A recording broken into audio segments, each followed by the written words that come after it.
Did you know with the Sam's Club app, you're technically in the club, no matter where you are? Like, this is a club. This is also a club. And this is a club. My bad. Come join us. Sam's Club. I see you. Avatar: Fire and Ash is now streaming on Disney+.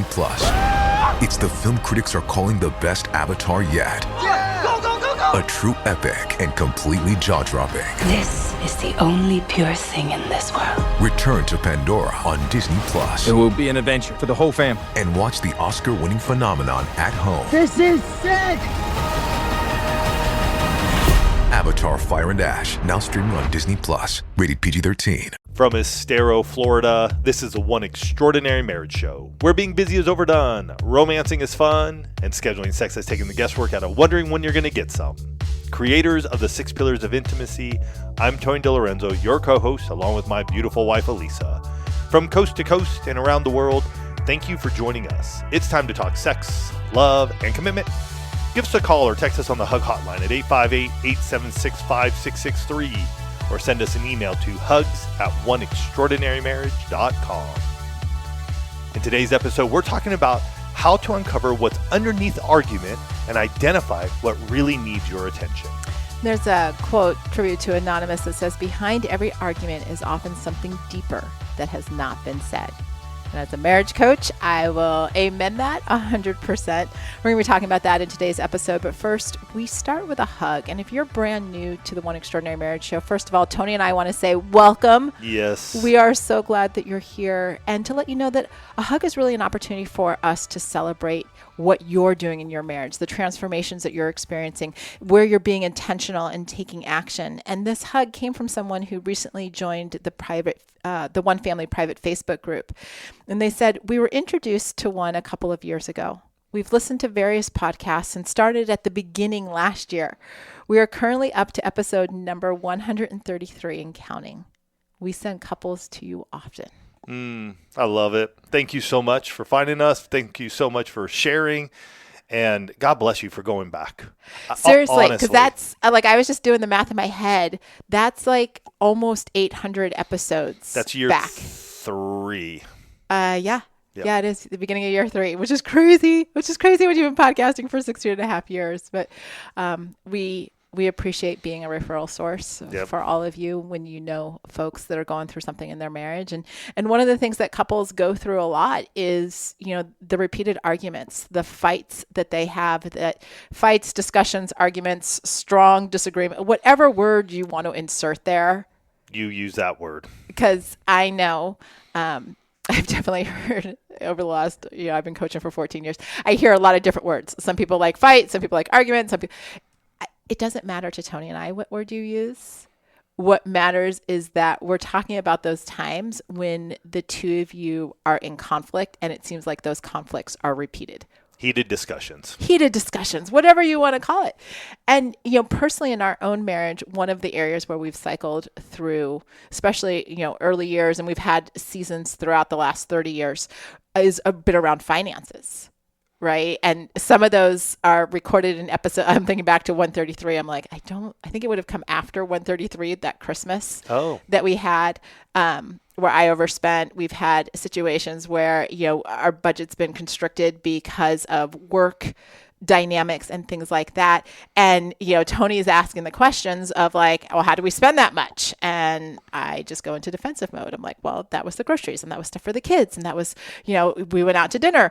And then we can go back into, like, I'm sure some of you have maybe modeled, and maybe it's not finances, maybe it's another area, but you start going into this back and forth tug of war of, well, why did we spend so much? Well, what did you expect me to cut? I'm not saying you need to cut anything, but and all of a sudden, like, even saying these quotes out loud, I can feel myself starting to go, oh, there's the body reacting to that. And before you know it, what started as a conversation about numbers, or maybe in your marriage, sex or date nights or things like that, suddenly becomes, what are we fighting about? What's going on here, right? On the surface, it looked like a financial intimacy issue. But you start going deeper and it's not just about money.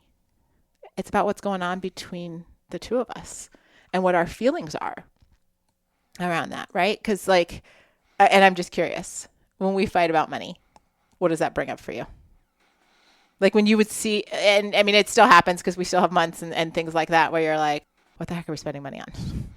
Yeah, I think a lot of it for me in this stage of our marriage and lives is the outlay we have with the children. Mm-hmm. And it wasn't ever our intent, I don't think, 2 years ago when we made the move thinking, okay, we're in a place where our household, it starts to change. And with both children here still, there are times when I get frustrated because we continue to pay out when we have children who are making money, they have their own jobs.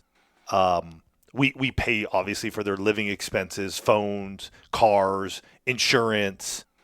And so I sometimes do, this is a conversation you and I have had many a times, is let them pay for some of this stuff. And so it's a different place, right? Like those have changed, right? This isn't the Great Recession when we lost everything and we had to really tighten down and our kids were young. We were going to take care of our kids at that point in time. We needed to have a roof over our head. We wanted to make sure we had food on the table, even if it was just tacos or pasta. We had food. Now it's a different place where it's like, hey, you can go buy the family a meal once a week. It's okay. And so I think there are times when we talk about finances now, it's like, how's our grocery bill that much still? Like, stop buying them steak. I don't buy steaks anymore. That when Alex did first move here, everybody's like, why are we talking about, why did this just become about steaks? This is one of the things. This is like, it's the finances. At the end of the day, for me, it was, if I told Elisa, hey, let's go buy steaks, like for ourselves, she'd be like, nah, we're okay. Literally, this would be it. No, we're okay. Let's just go get something else. And I'm saying going to the grocery store, Costco, something of that nature. Right. Alex comes into town a year ago, and if Alex says, oh, hey, Mom, can you buy steaks? You better believe Elisa's at Costco buying steaks. That can get frustrating, especially when the kid wasn't working when he first got here. Now, were we having to take care of him a bit because he was underwater, having to deal with some stuff? Absolutely. But steaks became a thing for me. Like anytime I heard that, I was like, dude, you now have a great job. Go buy yourself some steaks. And while you're at it, go buy your dad a steak and go make it for him. Which he does. Now. Yes, we had to work through that. Okay. We had to work through that. I don't buy steaks anymore. Although I did. What did I make last year that was really good? Was that the prime rib? But that was for Christmas. That was for Christmas. Okay. Which was wonderful. But I'm just saying, like, I loved it. But I don't now if Alex wants steaks or he's going to cook first. But that became one of those things, right? And it wasn't just, I mean, some of you are laughing because you're like, are we really talking about steaks here, Tony, Lisa? But it's this understanding that what might look at the surface like it was a financial intimacy issue or whatever the two of you find yourselves repeatedly discussing, there might be other layers of, maybe fear or distrust or frustration or something else going deeper. And this is like some of the things that I discuss with the coaches in the 6 Pillars of Intimacy certified coaching program is like, we all have what's really loud to us, but how do we look below that? Because what's loud isn't the entire issue. And when you only keep addressing what's on the surface, it's easy to stay in your cycles over and over. Like if Tony and I only fight about the steaks, well, then we're not getting to what do those stakes represent or what's going on in the dynamic between the two of us, outside of what's happening. And let me close the loop here because everybody's like, well, what's underneath the surface? Underneath the surface to me, and I'm still working through my own stuff. At 23, I was married. Elisa was 22. I was 23. We didn't have parents taking care of us. We were on our own. Elisa and I had to do everything we could. We scraped. We lived in Palm Desert, California, our first year of marriage. Got married in October. That first summer, it was 115, 120 degrees. We would lay on the floor on a Saturday because we didn't have enough money to put on the AC. And we would just lie there and not move. because we didn't want to create heat in our apartment. Yes, it was stupid and we were dumb. We should have just hung out at Costco. Well, there wasn't Costco at that point in time. 30 years ago, it was like Price Club, maybe. We probably should have gone somewhere. Okay. I understand that. Like in hindsight, we should have like got out and gone to places that had air conditioning. We weren't smart enough 30 years ago, I guess. But that's the stuff that gets brought up to me is, son, like I was working 3 jobs to do something. And sometimes I love my son. He's doing great, honestly. He really is doing amazing. And yet sometimes I'm like, dude, I didn't get this. And I think sometimes even for myself, and I don't look to my past or to my parents or anything like that, but I think I looked back to myself and go, dang it, wouldn't it have been nice if mom and dad would have taken care of us a little bit? Where would our lives be? What would have changed in those early years of our marriage? Now, we're blessed and we can do that for our son, but at the same time, those feelings, thoughts, emotions bubble up to the surface. So is it about a steak? Yeah, maybe it is. Because at 23, we were eating rice and beans and frozen pizza. And my son is eating steaks that I'm paying for. But not anymore. I know not anymore. But it's the same thing. And I think just want to share that. I just want to share the underlying, though. And I'm glad that you do, because you can find, the two of you can find yourselves in this place where you stop getting into the conversations, right? You stop, how the cycle is going to go. I talk about this, in conflict resolution, where it's like, you know what the dance is, this is not going to go well. I need to defend myself. Like, we can get into these cycles where we just stop being curious, right? Like Tony could just grumble about the stakes. Clearly we're talking about steaks in today's episode. He could grumble about the steaks. And I could just be like, stop complaining about the stupid groceries. Which you've done. Right. I'm like, it's groceries, it's food. And he cooks for us. So like, I have used that as my argument, because Alex is an excellent cook. And so when he cooks a steak, it's actually quite a treat for all of us. But I would use that and so we get into this place where, and then Tony's like, stop defending Alex. Right. And so we're in this place where we're not hearing each other anymore. We're not going back to this place where, like you just heard Tony say, hey, when we were our kids' age, what did life look like for us? What were we doing? What did we have to battle? And what would have looked different if either one of us had parents that had said, hey, you know what? We're going to take care of you guys, or we're going to help, or we're going to, and so you get into this place where you're arguing about the surface. You're not feeling respected. You're not feeling heard. Maybe you don't feel trusted, or you don't feel secure. And then it starts to spill out into these other pillars, right? Because I can tell you straight up, our arguments, and maybe not about the stakes, but earlier in our marriage, our arguments about financial intimacy have definitely impacted our physical and sexual intimacy over the years. 100%. I think any topic will most likely spill over to other pillars of intimacy. I think it's hard not to. Right. And so talking about finances, if you want to talk about sexual intimacy, dates, emotional intimacy, each one of those, if we look at it as just, it's just one pillar, we're doing ourselves a disservice.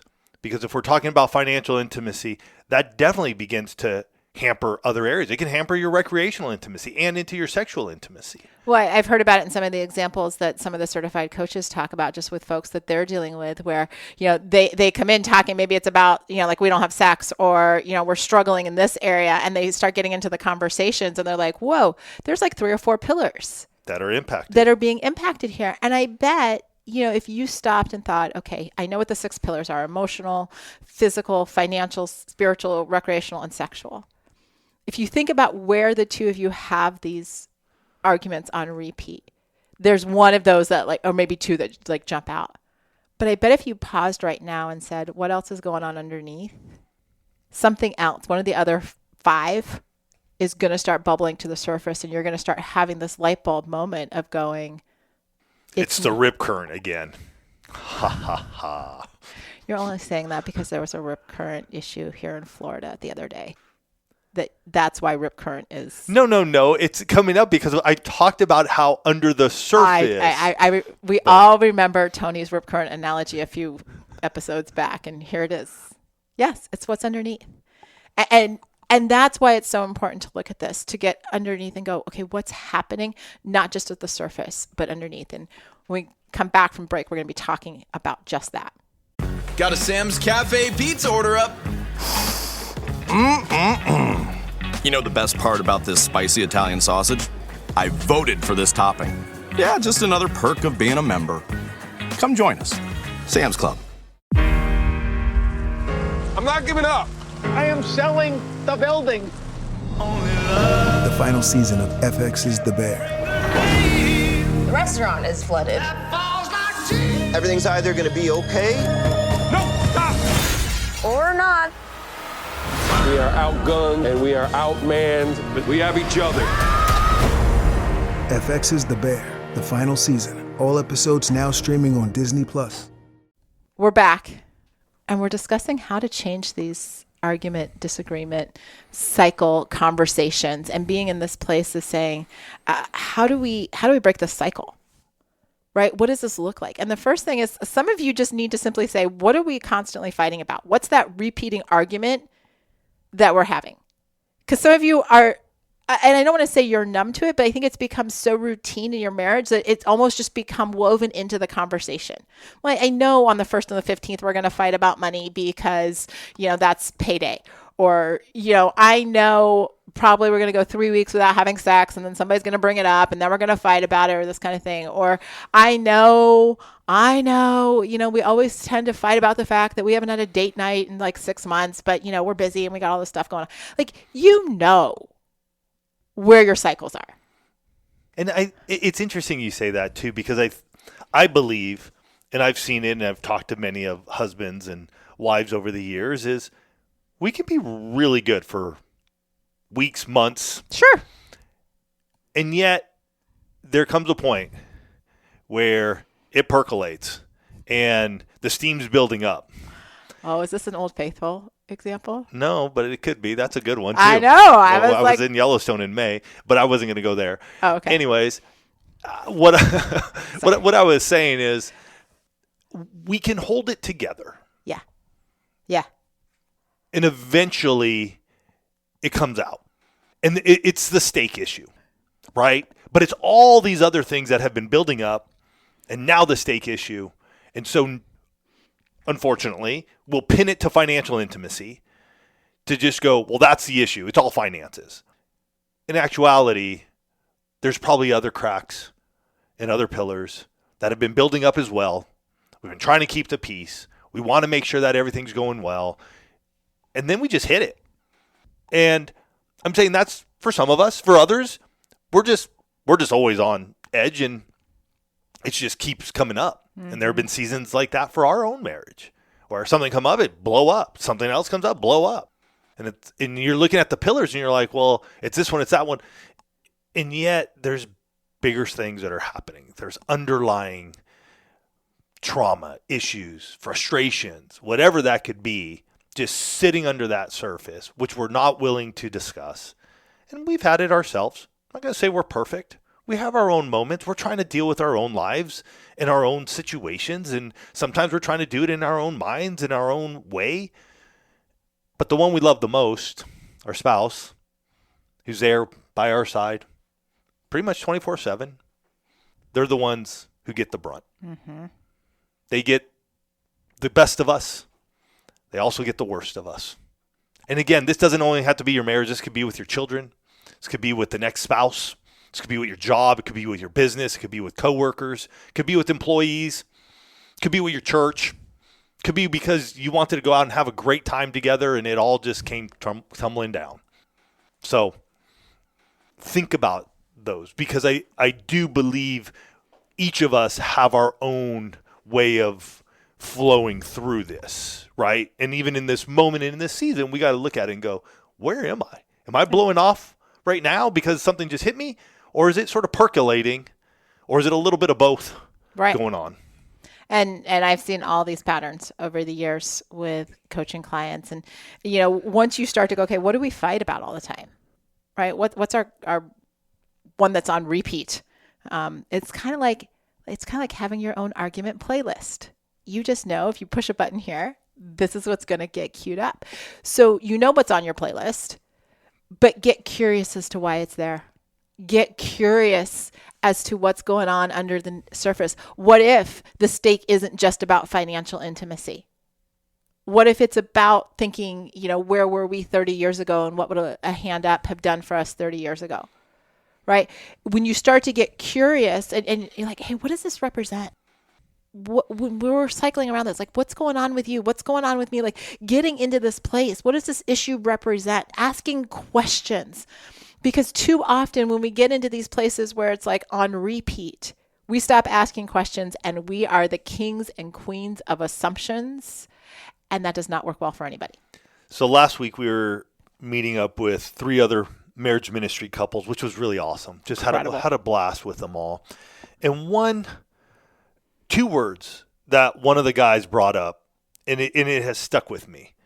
And it was, wow, how? And it was just one of those moments, and it's just stuck with me. So your spouse responds. And instead of just coming back, it's the ask question here. Get curious, ask. Instead of attacking, and I'm trying to do this too because it's stuck with me so much.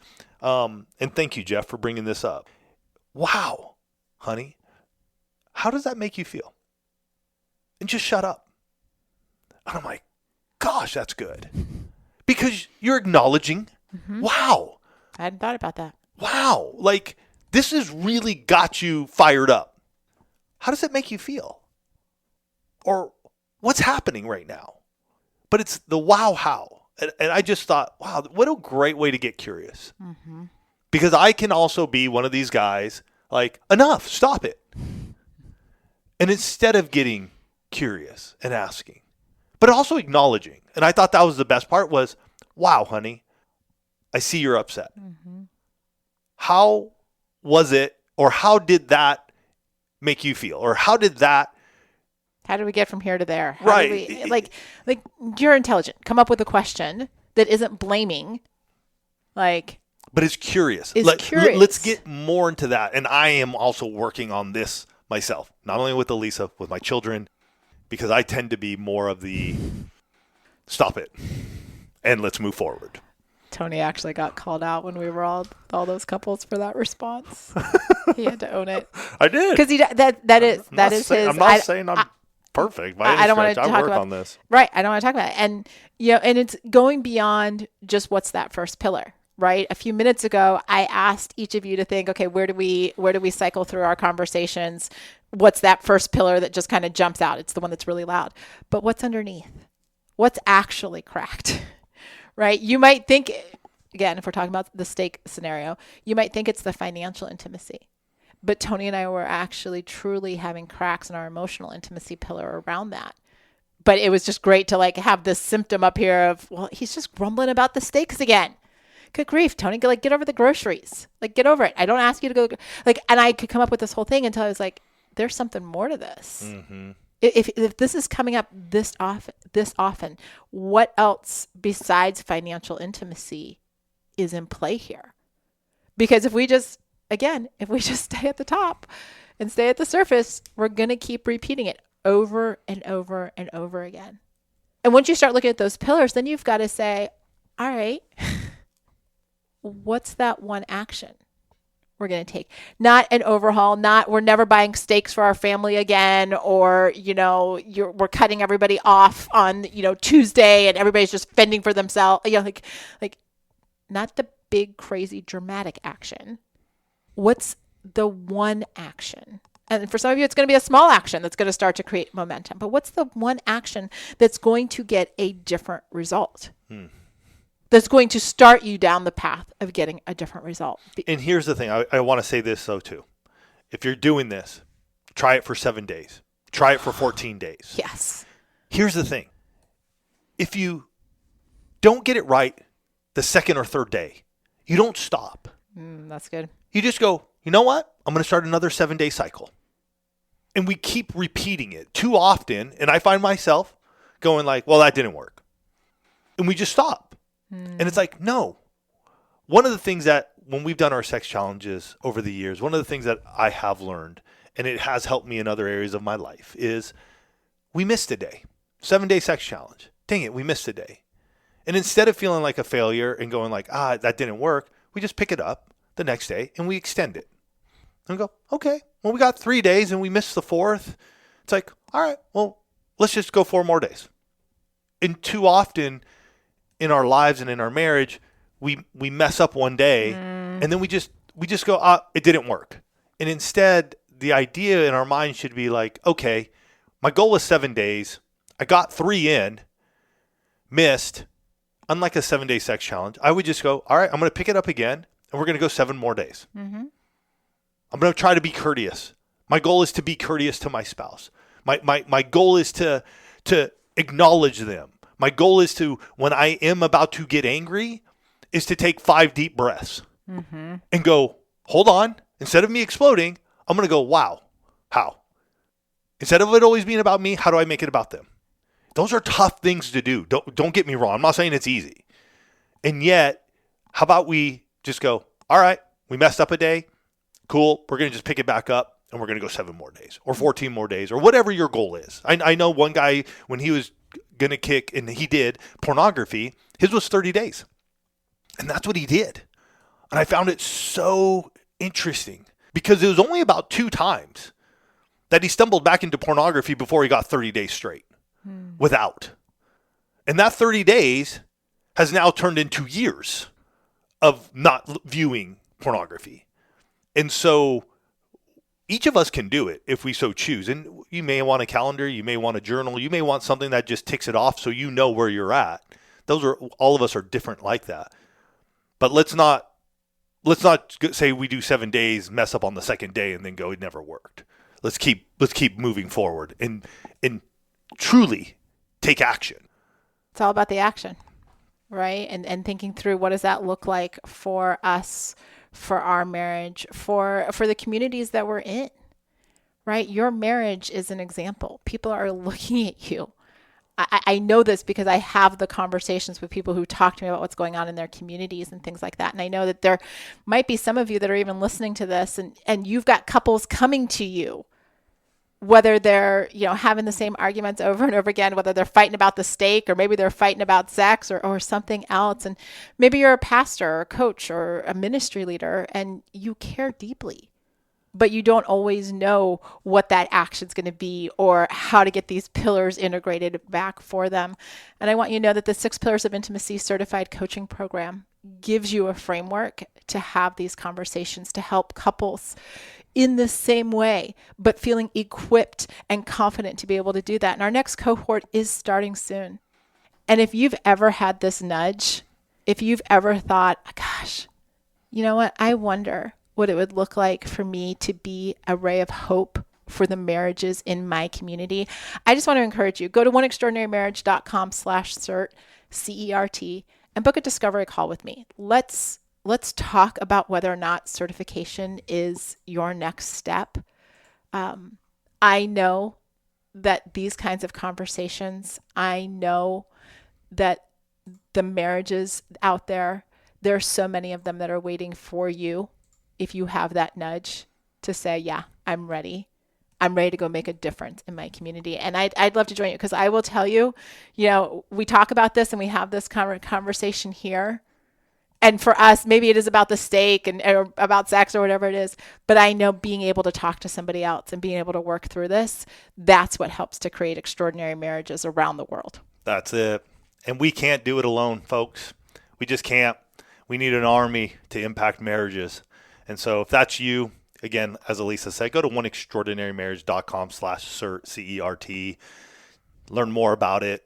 But jump on a discovery call with her. You'd be surprised what's ahead for you to take action and to change marriages in your community and around the world. So with that, hey, you know what? What are you really fighting about? That's what we talked about today. What are you really fighting about? Is it the surface stuff and it just keeps coming up, or is there something more? There's something deeper. Is it the pillar? Is it one pillar you think it is, but is it maybe 1 or 2 other ones that really need to be addressed? And so as we share today, name that repeated argument. Get curious. Ask. Wow, how? Think about that. Identify those pillars that are involved. And then lastly, take action. 2 things we always say here: be intentional and take action. And we are still doing it. We don't stop. Elisa and I are still dealing with stuff. And so we take action and we keep moving forward. And with that, I know you guys can do the same. So you guys have yourselves a fantastic week. Let us know. Let us know what's changing in your marriage. Let us know the breakthrough that has happened. We'd love to hear from you. Hugs at oneextraordinarymarriage.com. You guys have yourselves a fantastic week, and we'll catch you next week. Love you guys.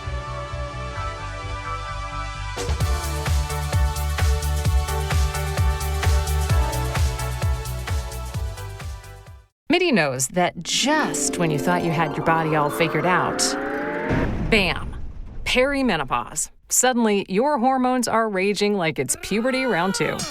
You're waking up at 3 a.m. and dealing with mood swings that have mood swings. Your ears are itchy, your jeans don't fit, you need an industrial-sized fan to cool down, and you've suddenly forgotten the word for microwave.